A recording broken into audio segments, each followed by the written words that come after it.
Hello, this is Noreen Crone Findlay from cronefindlay.com and toddytalkscrafts.com. Now, today I'm going to be doing a video tutorial on how to weave Leno lace on Mirrix looms. And this is part of, as you can see, there's the Mirrix looms Earl. It's part of my my really nifty fun thing that I'm doing with Mirrix looms for a few months. And so here's the, it's the social networking for Mirrix looms. Very cool. Okay, so let's get started. Now, my website is cronefindlay.com. That's where you can buy my patterns and designs. And toddytalkscrafts.com is my blog. That's where I post all my support material for the video tutorials. Okay, now I've already posted a video about how I do the no warp ends technique on, well, right now I'm doing it on the Leno loom. It's really neat because there's absolutely no loom waste this way, and Claudia came up with this brilliant thought of how to do this. She uses paper clips, but I use S-hooks. That's my take on it. I like S-hooks better. And so what I'm doing right now is I'm just making a slip knot, and I'm going to put that onto my first S-hook. And I'm going to put my first S-hook on the lower end of, you know what, I think I want to leave a bit more. I always like to be able to weave in a bit more tail end off the yarn. Yeah, that's better. Okay, so putting my slip knot onto my first S-hook. It goes on the lower rod, and now my upper rod gets S-hook down to the lower and around and up and on. You get into a really nice rhythm with it, and so it goes pretty quickly. Now, yeah, since me launching one, duh. Okay, now Leno lace is just this wonderfully quick technique. It's quite effective. You can use Leno lace in all kinds of ways. You know, you can do an insert, a border, do your whole piece in Leno lace. You can make bracelets, bookmarks, whatever. Also, too, working on a small loom like this is just wonderful for sampling and trying out a new technique to kind of get your sea legs under you. So I really recommend having just some playtime where you're trying, you know, give yourself some time where you're just working on, you know, working with, experimenting what happens if I use a thinner weft or a thicker weft, what happens if I try this with wire. You know, when you're doing it in small, in a small sample like this, it's very quick and it's not a huge commitment in terms of time or materials. So I'm a big fan of doing sampling. So I know some people go, blech, don't like samples, but the thing is that you do end up with pieces that you can then, you know, use as bookmarks, or who knows, you know, make a bracelet with it, have fun with it. Okay, 1, 2, 3, 4, 5, 6, 7, 8, 9, 10, 11 on top. There should be 12 on the, yeah, there will be 12 when I do this. Okay, so there should be 12 down here. 1, 2, 3, 4, 5, 6, 7, 8, 9, 10, 11, 12. Yay! Okay, so I'm going to snip the end off, tie a little knot, and kind of ease that down. Come on, you little square knot. Work with me here. And there we go. That one's a bit floppy. I'm going to kind of ask my warp strands to move along, please. Now, oh, that's one thing too. Leno Lace, because it's all twisty. It's almost like miniature spraying, really. It's going to take up quite a lot of your warp, so your warp is going to get shorter. If you're going to use lino for making a bracelet, then give yourself at least another inch or inch and a half, and that way it's going to not turn into a nasty surprise where it goes, oh, it's too short. So give yourself extra room. We're going to open a shed at the top with a knitting needle, and so we're going to go over, under, all the way across, over, under. Leno Lace is always worked from the direction of your dominant hand towards your non-dominant hand. So I'm going to be working I'm right-handed, so I'm going to work my Leno Lace rows by weaving from right to left. Now, this shed is, we're going to call the knitting needle shed number 1. Towards the end, the weaving is going to move up towards the end, and we're going to have to switch over to a weaving needle to finish. And we're going to be using, just move these guys out of the way there. I don't need them there anymore. We're going to be using 2 shed sticks, and towards the end I will switch over to using knitting needles instead of the shed sticks, because the weaving space gets quite small towards the end. I like to use the shed number 1 as my non-dominant hand reaches through, so that it's quick and easy for my left hand to push my shuttle through. Oh, I'm using a vintage netting shuttle that I found in a second-hand store. It's really good to have when you're working on a small piece like this one where we're sampling. It's really good to have a very small, thin shuttle. If you don't have a netting shuttle, you can find them on the internet and just Google netting shuttle. Or what I did was I used, they're called bamboo forks, and they come in a little bottle, and there's 40 for less than $2. So what I did was I cut the curvy bits off to give myself a pointed end. They make wonderful shuttles. Okay, so now I've woven one shed, number 1. I'm going to use my weaving stick to open shed number 2. I'm going to weave a couple of rows of tabby at the bottom, a plain weave at the bottom, and to be a header for me. Okay, so I'm using my weaving stick just to beat down the previous row. I'm going to open my shed and weave my second. Now, normally I would be weaving in my ends, but this is a quick and easy sampler. I'm not going to fuss about it too much. So I'm going to open the knitting needle shed again and bring my, just beat that into place.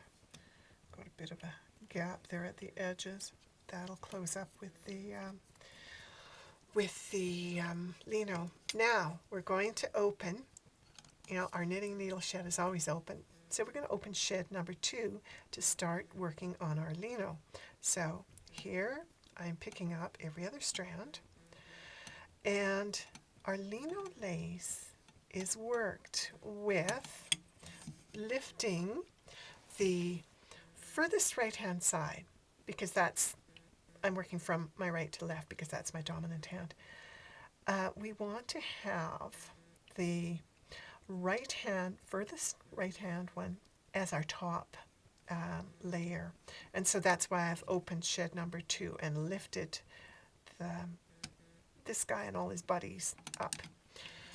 And now what we're going to do, there's a 3 count repetition that you do as you do your lino row, which is take your index finger of your left hand, and you go pull, lift your lower strand because you want to lift that one, and we're going to get a twist by doing this, and drop the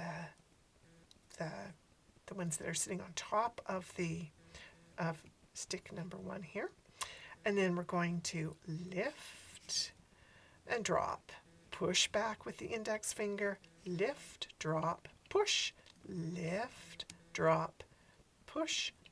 So we push, we lift, we drop, we push, we lift, we drop, we push, we lift, we drop, push, lift, drop, push, lift, drop, push, lift, and drop. And one last time, push that last top strand out of the way, lift the lower one, and can you see that you now have twists? You have twists below the upper shed stick and above it as well. So we're going to turn the lino stick on its side and pass the shuttle through, and the lino stick then comes down to push the twists down and to place the weft in place. Now pull the beat again with the upper stick, pull that upper stick out, slip it in along the knitting needle, and look at that, there's your second, that's your freebie roll, because your first row of twisting automatically twists your second one. Is that bonus or what? So you've opened your shed, pass your shuttle through, and beat with the weaving stick and beat it down. Now there's several ways that you can more experimenting here. You can weave just all lino all the way to the top, or you can intersperse by weaving some rows of tabby. Here, I'll show you what it looks like with a row of tabby. Well, a couple of rows of tabby. So we're opening, we just wove that knitting needle shed. We're going to open shed 2 and weave it and push down. You can see we're going to get some rows of tabby in there, and release a bit more warp. There we go. Okay, so there's lino and tabby. Let's do several rows of lino without tabby between. I just would like you to see the difference, and then you get to decide which one you like better. So I'm picking up shed number 2 with my first weaving stick, and I'm going to push that to the top. I'm going to use my second weaving stick to open my lino row. So the lino row is push, lift, drop. Okay, so push aside, lift, drop, push, lift, drop, all the way across. And so you can see that actually does end up going pretty quickly once you've got the rhythm of push, lift, drop. And there you go. There's the lino row. Open, shuttle through, flatten and beat and ease your weft through. Lovely. Remove, beat. Now we need to have, there we go, there's our second, our bonus row, and turn the shuttle, the weaving stick on its side. Whoops. There we go. Thank you. And oh, one of the other variables that you can do is you can beat your lino rows way down hard and get quite a small little, almost like an eyelet row, or you can be kind of generous and gentle with it and not beat particularly hard, and then you get quite open lace. Now I'm opening shed number 2 in preparation for weaving another set of lino. And what I'm going to do is I'm going to weave several rows of lino without tabby in between, because I do want you to see the difference. And that way, you know, you can make up your mind what you want to do, if you want to have the tabby rows or not. Ooh, one thing about tabby rows is that you can put beads in the tabby row, and so that's one possibility for why you might want to have tabby rows between. Okay, close, beat the second one, and remember I have to pull that upper one out to open the next shed, and when I do that, that pushes down my bonus row of twists. All right, and through and snug it down. Okay, so we need to open shed number 2 again for our next set of lino rows. So because lino is totally hand manipulated, you don't need to have the shedding blocks set up, and you don't need to have a shedding device, because your shedding is all done with the weaving sticks. And so that's why you won't see a shedding device while I'm doing lino. Okay, I'm finding that the space is getting kind of restricted, so I'm going to switch to a smaller knitting needle up here to give myself more room for the next set of weaves that I do. Weavies. Okay, and beat.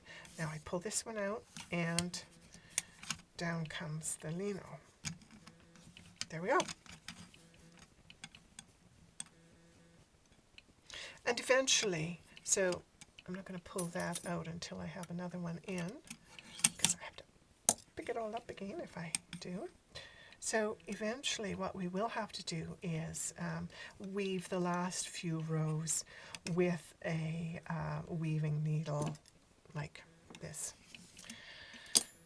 And so pick up shed number 2.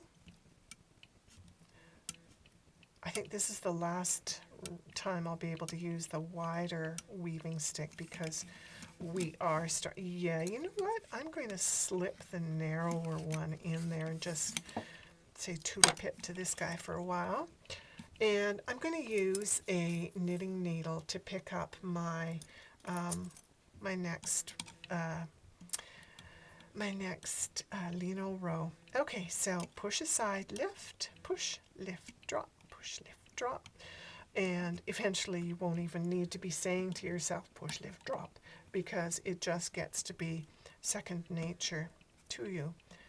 And it goes along really quickly. Some techniques are really slow, some are deliciously. Wait a minute, that guy should be down. I should have pushed. There we go. Yeah, when you don't have a twist, it's like, wait a minute, what's happening here? And so now this row is going to be quite snug pushing through. So I'm going to have to be a bit, yeah, that's getting to be kind of challenging. So we pull, we've beaten that row down, we release, and then insert it again to get our row for the, there we go. Okay, so I'm not going to use the weaving sticks anymore, because they're getting to be, it's just, I don't have enough space in order to do that. So I'm going to, I wonder, do I have enough room? I'm thinking I should probably start doing some, well, I'm going to try one more set of linos, and then I'll do my final row of tabby with the weaving needle, and you sort of have to start being a little encouraging, I guess we could say. And actually, what can really help is if you actually reach through and use a crochet hook to make the twist to lift the little darlings up from below. I think I'm going to give myself a bit more ease here by releasing a bit of the tension. That helps too. That makes life a little bit easier. Okay, so what I'm doing is I'm reaching under with my crochet hook and picking that lower one up so that I can get it onto my knitting needle and making the crossover that way. So it's really handy to have knitting needles and crochet hooks around to, help with when it gets a little tight like this. There we go. And there we go. We just keep going kind of carefully and making that flip over with the crochet hook to get our twist. And I just have 2 more to go here. I just don't think I'm going to be able to get my shuttle through anymore. So what I'm going to do is I'm going to cut the yarn off of the shuttle, and I'm going to finish the weaving with a weaving needle. Okay.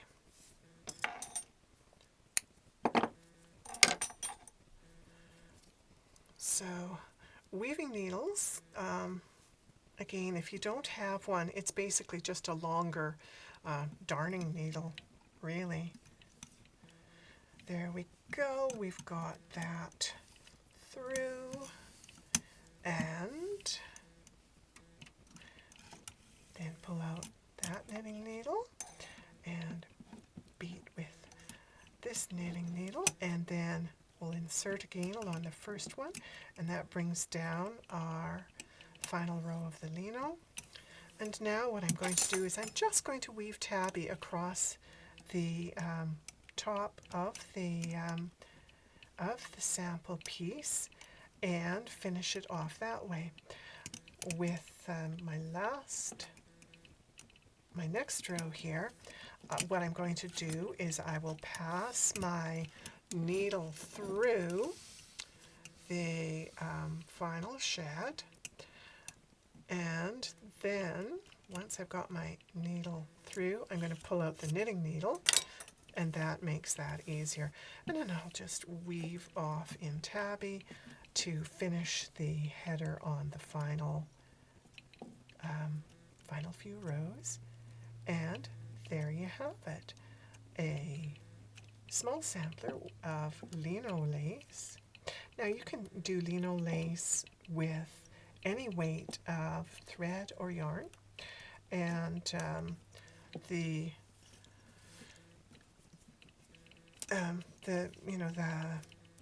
you can change your warp, your weft. You can add beading, and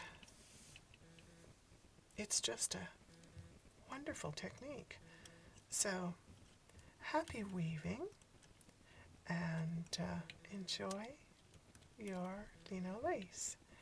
I'm just scooting across here for my final row, and when my final row is woven, I will slip my S hooks out. Here I can show you on the bottom.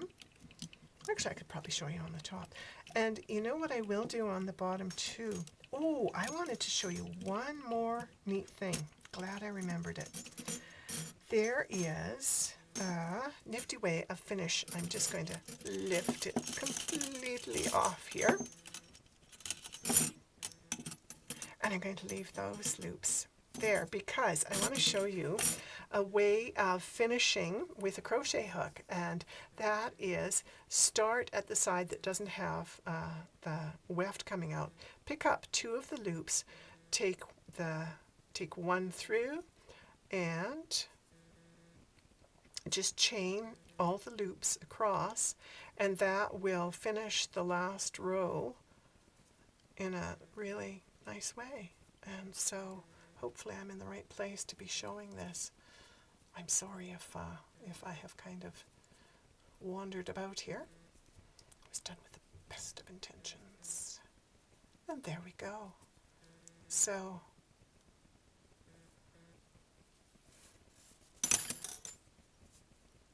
there you end up with a totally clean finished edge at the top.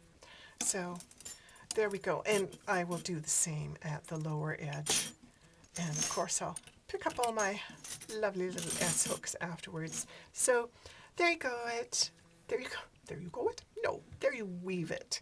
Happy weaving, happy lino lace, and may you have joy in all of your weaving and in every bit of yarn in your life. So blessings. We'll talk to you soon. Bye for now.